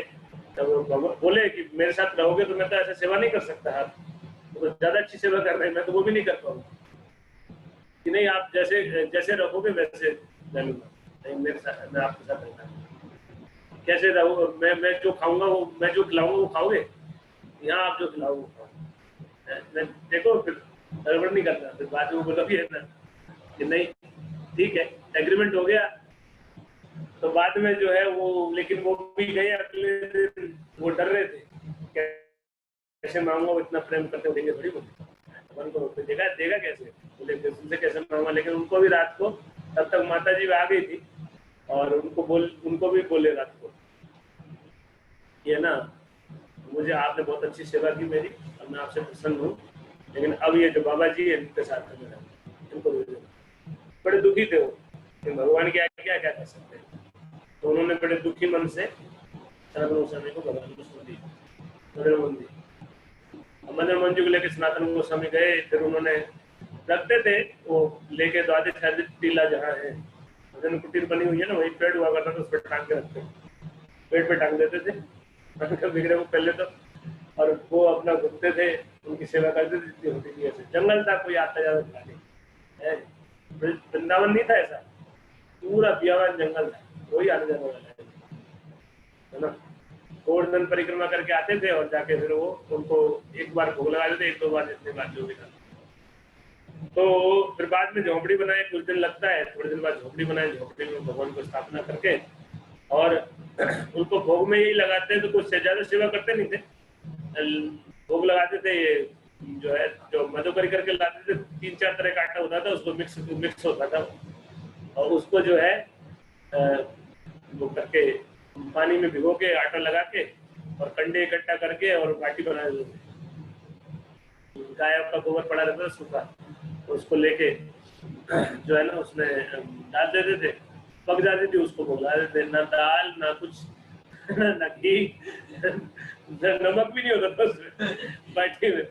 अब भगवान खाते थे क्योंकि यही खाते थे। इतने बड़े संत, कितनी बड़ी तपस्या है, जो आदमी प्रधानमंत्री रहा हो उसको कैसे खाने के वो चीजें मिली होगी, कैसा अभ्यास होगा। और लेकिन तपस्या ऐसी की है कि है ना, साधु जी में रहे तो बिल्कुल ये सूखी बाटी खाते थे डेली विदाउट फेल, रोज वही सुबह शाम 2 टाइम खाते थे, 1 टाइम खाते थे पता नहीं, है ना, जो भी है, जो खाते थे ये भोग लगाते थे। तो आपको ये स्टोरी पहले सुननी होगी, बाकी तो कि एक बार जो है भगवान को भोग लगाए, कई दिन हो गए थे ऐसे सेवा लेते लेते, तो भगवान ने बोल दिया, अरे भाई नमक तो लगा ध्यान नहीं करो, ज्यादा नहीं थे उसमें, खाई नहीं जाती, इतना सूखा सूखा देते हो, कुछ भी नहीं होता उसमें, नमक भी नहीं होता। तो सनातन गोस्वामी इसमें नाराज हो गए, बोले एग्रीमेंट तोड़ रहे हो आप, ऐसा थोड़ी चलता है, आपने पहले बोला था मैं जो खिलाऊंगा वो खाना पड़ेगा, अब खा क्यों नहीं रहे हो, ये तो गलत बात है ना। पहले एग्रीमेंट हुआ है कि जो खिलाऊंगा वो यही शर्त पे लाया था, है। अब आपने जो फिर बाद में जो है सनातन गोस्वामी बोले मैं तो नहीं खिलाने वाला, आपको व्यवस्था करनी है, आप आज नमक माला, कल घी मांगोगे, परसों दाल मांगोगे, फिर छप्पर भोग मांगोगे, तुम्हारे क्या भरोसा दिया, तुमने तो एग्रीमेंट तोड़ दिया, विश्वास कैसे करे, तो इसलिए बोले आप और एग्रीमेंट भी नहीं, बोले मैं तो व्यवस्था नहीं करूँ, नमक के लिए कहा जाओ, नमक आसान नहीं था उस टाइम, नमक बहुत मुश्किल होता था। आजकल तो ये सारा मार्केटिंग इतना स्ट्रांग हो गया है, पहले ट्रांसपोर्टेशन है ना, मार्केटिंग इजी नहीं था कोई चीज प्राप्त करना, नहीं तो ऐसे जंगल में बैठे थे, प्रैक्टिकल बात थी। और वृंदावन जंगल था, कोई नहीं, दूर दूर तक रहने वाला नहीं कोई, वहाँ कैसे उनको भोगना, वो मांग भी ले तो कैसे देंगे वो, और नमक भी लाए तो कहाँ से लाए, नॉट इजी, नमक के लिए कई किलोमीटर चल के जाना पड़ेगा। तो उनको बोले कि ये सब ये कंडीशन थी हमारी, पहले एग्रीमेंट था, तो इसलिए आप नहीं कर सकता मैं, और आप जो है आपको करना है, आप सब करने वाले आप खुद कर सकते हैं, है ना, तो मुझे परेशान मत करो इस काम के लिए। ऐसा नहीं था सेवा नहीं करना चाहते थे, लेकिन वो नहीं चाहते थे इस तरह से, तो पहले कंडीशन अप्लाई कर दी थी। अब भगवान का भक्त का हाल, भगवान जाने भक्ति जाने, ऐसा नहीं सोचते। सेवा भाव तो इतना जबरदस्त था, बाद की लीलाओं में हमको देखते हैं कि सेवा भाव उनका संबंध ऐसा है, एग्रीमेंट हुआ तोड़ दिया ना, इसके लिए ऐसा बात होता है। ये तो भगवान बोलते तो लिया, बाद में बात हो गई, तो बाद में सनातन गोस्वामी उस दिन फिर वो जानते हैं आप, ये कपूर व्यापारी था नमक का, वो जा रहा था और उसने जो है ये अरे ये म्यूट करके रखो तो उन्होंने जो है नमक का व्यापारी ने का नाम फंस गया, भगवान अरेंजमेंट कर लिया नमक है, वो नमक का व्यापारी नमक लेके आया, तो भगवान से प्रार्थना किया कि मेरी ये नाम आज निकल जाए मेरा, तो आज का जो मुनाफा होगा उसका 50% आपको सेवा में लगाऊंगा। तो वो भगवान की कृपा से उनकी नाम निकल गई और उनका फिर मुनाफा भी जो है ना 3-4 गुना ज्यादा कीमत में बिका उनका। तो उसको देखा कि तो बड़ा चमत्कार देखा, आंखों देखा सामने, तो उसकी इच्छा हुई कि भगवान यार दिन बैठे मेरे के लिए मंदिर बनवाओ। तो वो आया और उसने मंदिर बनवाया। वृंदावन का पहला मंदिर मदन मोहन जी का मंदिर है, जो सनातन गोस्वामी की देखरेख में, तो कपूर थे, पंजाब के व्यापारी थे। तो ऐसे करके जो है ये बाद में मदन मोहन जी रहे, उनके लिए मंदिर बन गया, सनातन गोस्वामी के शिष्य हो गए तो उन्होंने सेवा संभाल लिए। सनातन गोस्वामी जो है गोवर्धन परिक्रमा करते थे रोज, और गोवर्धन परिक्रमा में 2-3 बार ऐसा हुआ। एक बार तो टेर कदम गए थे मिलने के लिए रूप गोस्वामी से, तो वहाँ रूप गोस्वामी जो है उनके लिए देखिए भाई साहब बहुत दिन बाद आए मेरे पास, अब राजा पहले तो प्रधानमंत्री थे और उनको कुछ सादर करूं तो उनकी इच्छा भी खीर खिलाता, लेकिन अब कुछ व्यवस्था नहीं है। तो अचानक ही जो है एक लड़की आई और वो ब्रज की, और वो आई कि बाबा हमारे यहाँ गाय है, दूध ले लो और चावल लेके आई थी, दूध चावल और जो है चीनी जो चाहिए सब लेके आई। तो बोले कि इससे खीर बना लेना, ठाकुर जी को भोग लगा देना। तो वो सोचे कि भगवान ने इच्छा पूरी कर दी, अभी इच्छा किया था भगवान ने भेज दिया, व्यवस्था कर दिया, तो खुश हो गए कि भगवान की कृपा से चलो अरेंजमेंट हो गया। लेकिन वो सोचे कि अरे लालित तुम लाई हो, तुम ही बना दो। तो उनका ठीक है, मैं बना देती हूँ। तो जो लड़की थी उसमें वहीं पे वो तो ऐसा होता था, थोड़ा पत्थर लगाओ, 2 पत्थर और रखो बर्तन और बना दो। हाँ, गाँव में ऐसे चलता है ना। तो उन्होंने फट से बना दिया, अब बना के वो रख गई।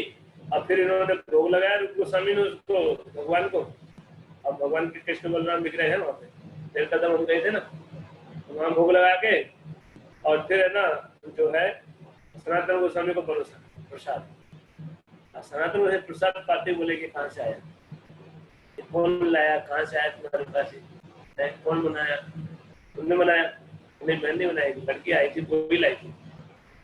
बोले वही लाई वही बनाई, मैंने उसको बोलते थे। बोले तुमने राधा रानी से ठाकुरानी थी, स्वयं राधा रानी थी, उनसे तुमने पूरा करवा लिया।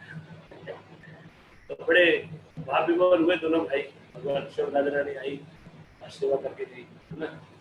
तो ऐसे करके एक बार जो है रघुनाथ दास गोस्वामी जब राधा कुंड पे रहते थे, तो ये गोवर्धन परिक्रमा करते करते देखे कि रघुनाथ दास गोस्वामी जब कर रहे सुन के बैठे तो धूप हो गई और राधा रानी उनको पल्लू से जो है छाया कर रही है।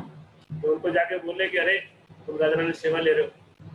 तो ये भाव था उनका, भगवान सेवा नहीं लेना, भगवान सेवा करनी चाहिए।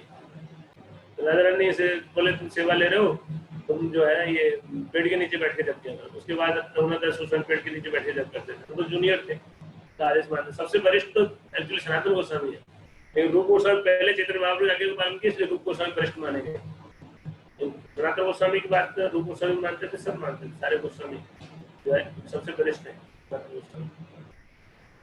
तो बाद में फिर एक बार और ऐसा हुआ कि वो पेड़ के नीचे जब कर रहे थे, फिर एक बाघ आया, वो फोटो भी आपने देखा होगा कि राधा कुंड में बाघ पानी पी रहा है और भगवान धनुष बाण लिए खड़े हैं, जैसे ऐसे भाव में कि ये बाघ अगर अटैक करेगा तो मैं मार दूंगा। लगा लो थोड़ा। अरे धीरज प्रभु म्यूट करो, हरे कृष्णा। धीरज प्रभु म्यूट करो, धीरज प्रभु म्यूट कर देते हैं। तो ऐसे भगवान जो है धनुष बाण लेके खड़े थे।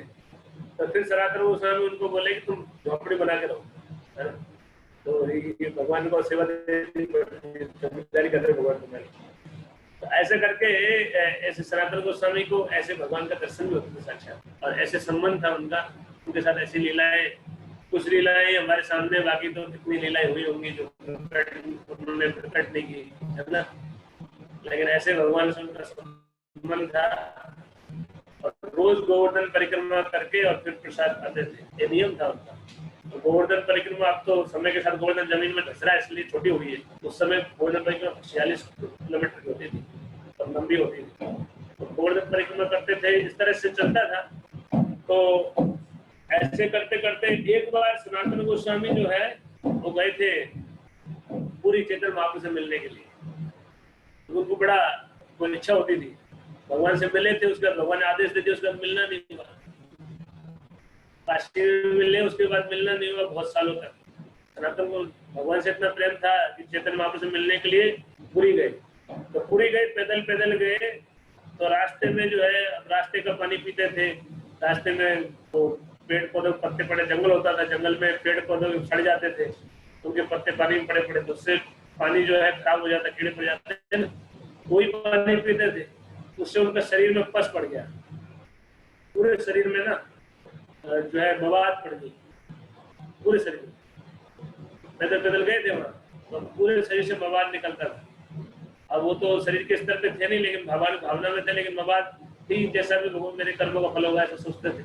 तो भगवान शिक्षा देते, देखो भगवान से के साथ विनम्र भाव कैसा होना चाहिए और कैसे क्या होना चाहिए।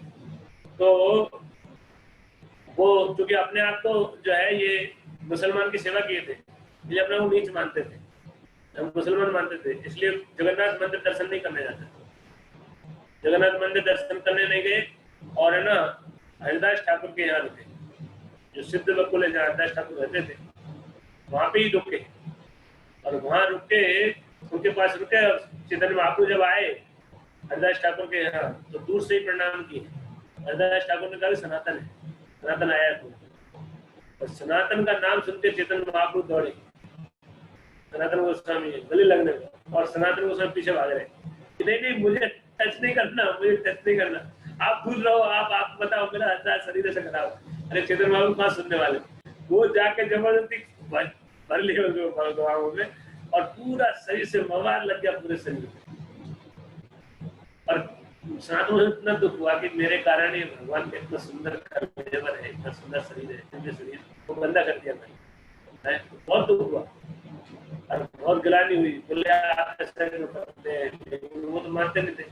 और एक दिन हुआ, दूसरे दो कई बार हो गया था, तो उससे वो बड़े दुखी हो गए ये ना ये तो ठीक नहीं है। तो काटने लगे अपने आप को, बोली ये क्या, मेरा ये शरीर ऐसा हो गया, मेरा जीना बेकार है, मैं चैतन्य महाप्रभु को शरीर को गंदा कर रहा हूँ। ऐसे करके बोले अभी रथ यात्रा होगी, रथ यात्रा में रथ के नीचे सुसाइड करूंगा, मन में संकल्प ले लिया ऐसा। बोले मेरा जीवन धिक्कार है, बोले ऐसा हो गया, अभी तो है ना मैं सुसाइड कर लूंगा, अपने जीवन समाप्त कर लूंगा। तो ऐसा विचार कर रहे थे, तो उन्होंने क्या किया कि है ना यहाँ ठीक है ना, ये ठीक है, उजाला रहता है करेगा। तो उन्होंने एक जगदानंद पंडित थे उनके भगवान के पार्षद, वो सत्य भामा के अवतार है, तो उनसे सलाह की कि आपका क्या विचार है। ये नहीं बोले तो सुसाइड करने की सोच रहा हूँ, लेकिन बोले कि मेरा चैतन्य महाप्रभु ऐसे आके आलिंगन कर लेते हैं। तो जगदानंद बोले कि ये देखो आप ठीक नहीं कर रहे, आपको यहाँ रहना नहीं चाहिए था, आपको सेवा तो दी थी भगवान ने वृंदावन में, वृंदावन में रहना चाहिए था, आपको सेवा करनी चाहिए, इसलिए जल्दी जल्दी लौट जाओ। ये सुन के उनके मन में ये हुआ कि ये तो और मैंने गलती किया। तो ऐसे उनके अपराध बोध में इस तरह सोचते थे, भगवान तंत्रियामी सब जानते हैं। तो भगवान आए अगले दिन चैतन्य महाप्रभु, उनके पास आए सनातन, बोले सुसाइड करने से अगर कृष्ण मिलते ना तो मैं कई बार सुसाइड कर लूंगा। भगवान तंत्रियामी है ना, आगे से ऐसे बोले। तो चैतन्य महाप्रभु समझ, वो तो जान के सनातन गोस्वामी को पता चलता ही है तो क्या छुपा जाता है इनसे, तब पता चल गया। तो फिर वो बोले कि देखो महाप्रभु मैंने ना, मैं चला जाता हूँ, वापस चला जाता हूँ, ठीक नहीं है मेरा शरीर ऐसा, आपको इससे कष्ट दे रहा हूँ मैंने बोले जगदानंद जी से भी बात किया, तो वो भी ऐसा बोल रहे थे कि आपको यहाँ नहीं आना चाहिए था और आगे जल्दी से चल जाओ। तो इस पे चैतन्य महाप्रभु इतने गुस्सा हो गए, बोले जगदानंद कल का भक्त है अब वो आपको बोलने लगा है। तो यहाँ ये शिक्षा देते हैं भगवान कि जो सीनियर और जूनियर का आचरण, तो दो शिक्षा देते हैं। चैतन्य महाप्रभु बोलते हैं कि शरीर जो सुसाइड करने से कृष्ण नहीं मिलता, दूसरा बोले कि शरीर जो है जोर हो, शरीर तो तुम्हारा हक नहीं है, ये मेरा शरीर है, मैं जो चाहूंगा वो करूंगा, मेरी प्रॉपर्टी। शिष्य हो गए थे ना चैतन्य महाप्रभु के शिष्य, तो चैतन्य महाप्रभु का तो शरीर पे अधिकार नहीं है आपका, आप कैसे नष्ट कर सकते हो मेरी प्रॉपर्टी। ऐसे एक तो शिक्षा ये है कि जो शिष्य है उसका उस पर अधिकार गुरु का होता है, इसलिए वो अपने शरीर को गुरु की सेवा के लिए उपयोग करे, भगवान सेवा के लिए उपयोग करे, और जो परेशानी आए उसको सहे। दूसरा शिक्षा दी है कि वरिष्ठ जो वरिष्ठ भक्त हैं उनको करेक्ट नहीं करना चाहिए, भगवान से प्रसन्न नहीं होते, आदर करना सीखना चाहिए वरिष्ठ भक्त का, ये भगवान जो है शिक्षा दी है। बाद में सनातन गोस्वामी ठीक हो गए भगवान की कृपा से, और फिर वो वृंदावन आ गए वापस जो है ना, तो बाद में वृंदावन रहे। और एक घटना और हुई थी, जब वहां रहे ठीक हो गए थे, स्वस्थ हो गए, उसके बाद भी चैतन्य महाप्रभु नहीं तुम इधर रहो, बोले ठीक हो, ठीक तो करते चैतन्य महाप्रभु तो लीला कर रहे थे भगवान ऐसे शिक्षा देने के लिए। तो फिर है ना ठीक कर दिए, ठीक होने के बाद रहे तो एक दिन चैतन्य महाप्रभु जो है वो छोटा गोपीनाथ मंदिर में थे, गदाधर पंडित के पास जाते थे, कथा सुनते थे दोपहर के बाद, 2 बजे के आसपास, फुल दोपहर होती है। और उस टाइम पे जो है कई सेवक भेजा कि सनातन को बुला के लाओ।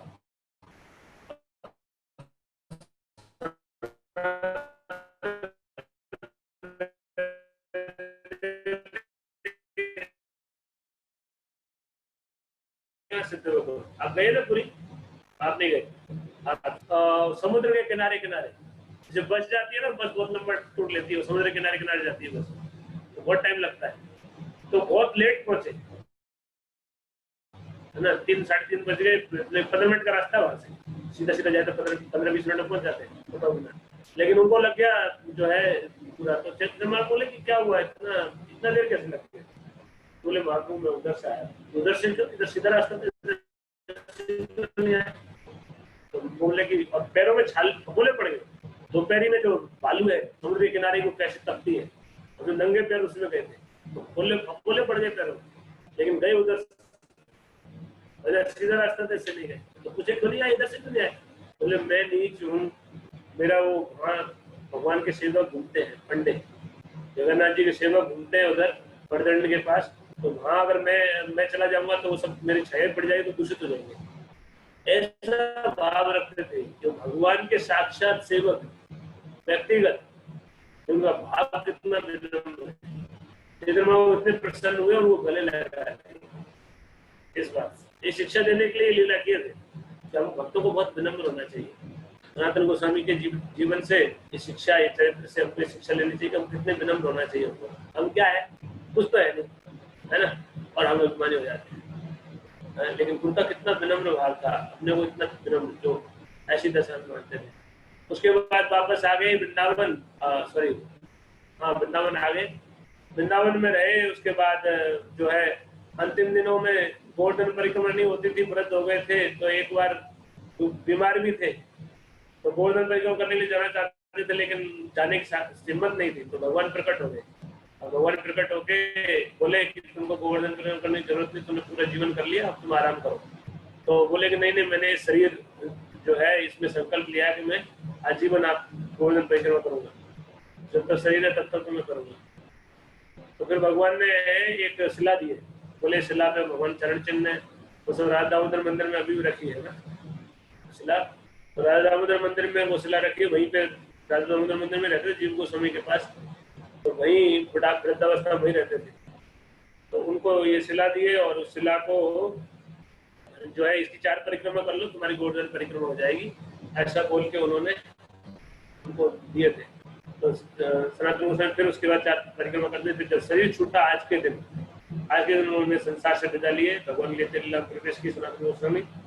तो सारे ब्रज के लोग उनसे इतना प्रेम करते थे, क्योंकि भगवान ने शिक्षा दिया था आचरण से प्रचार करो। इतना अच्छा आचरण था कि सभी ब्रजवासियों से प्रेम करते थे। धीर अधीर जना प्रिय, ऐसा बोलते हैं षड्गोस्वामी में कि धीर और अधीर सबके प्रिय थे। धीर मतलब जो संयमी, और अधीर मतलब जिनका संयम नहीं है, दुष्ट प्रवृत्ति के लोग भी, है ना, वो भी इनको प्रेम करते थे। ये हर गांव के हर आदमी को जानते थे, और हर आदमी इनको जानता था। अद्भुत विलक्षण बुद्धि थी। ब्रज में जितने भी गांव थे उनके सब गांव के लोगों को जानते थे, और उनसे आचार पूछते थे। जैसे कभी जाते थे 6 महीने में, साल में कभी, तो पूछते थे कि पिछली बार आए थे तो पता चला कोई बीमार है। प्रेम करते थे, सभी इनसे प्रेम करते थे, और इनके प्रेम से इतना कि कभी कोई झगड़ा हो जाता था इनको बुलाते थे, जो समाधान देते थे सब स्वीकार कर लेते थे। तो ऐसे ब्रजवासी बहुत प्रेम करते थे इनसे। तो जब ब्रजवासियों ने देखा कि उनका शरीर छूटा, तो ब्रजवासी सब ब्रजवासी सर मुंडवाए अपना, और इनको जो है लेके, इनके शरीर को लेके गोवर्धन परिक्रमा की है। तो तब से ये उत्सव बन गया बुढ़िया पूर्णिमा। आज भी ब्रजवासी सारे गोवर्धन परिक्रमा करते हैं आज के दिन। अब इस स्थिति में कर पाएंगे नहीं कर पाएंगे पता नहीं, और सरकार रोकते अलग बात है, लेकिन ये परंपरा अभी तक चली आई है। तो ये जो है इतना सुंदर चरित्र है सनातन गोस्वामी का। उनको प्रेरणा लेनी चाहिए कि भक्ति मतलब ये होता है सेवा भाव, विनम्रता, है ना, भगवान के प्रति समर्पण, वैराग्य, ये सब शिक्षाएं हैं उनके चरित्र से हम ले सकते हैं। जो इतने महान थे लेकिन सब छोड़ के भगवान सेवा में लग गए, और हमारे पास तो कुछ नहीं है लेकिन वो भी नहीं छूटता हमसे। हम सोचते हैं कि अरे कहाँ हमारा इतना छूट जाएगा, ये छूट जाएगा, वो छूट जाएगा। ये नहीं सोचते भगवान मिल जाएंगे, भगवान सेवा में लग जाए, है ना। लेकिन वो नहीं। तो जो भी है, आप लोग कम से कम सेवा करो जितना हो सके जिस स्थिति में। आज सनातन गोस्वामी से प्रार्थना करें कि हमको भगवान की भक्ति प्रदान जो है, उनके जो भक्ति का एक कण मात्र हमको मिल जाए, हमारा उद्धार हो जाए। श्रील सनातन गोस्वामी पाद की, जगत विश्वास रूपाद की, पूर्ण प्रेमानंदे हरि हरि बोल। हरी हरी बोल। प्रश्न तो कुछ होगा नहीं विशेष, और वैसे मेरी दूसरी क्लास शुरू होनी है तो मेरे को पूरा गैप भी चाहिए 5 मिनट का। 12:30 बजे दूसरी क्लास में। हरे कृष्ण, धन्यवाद।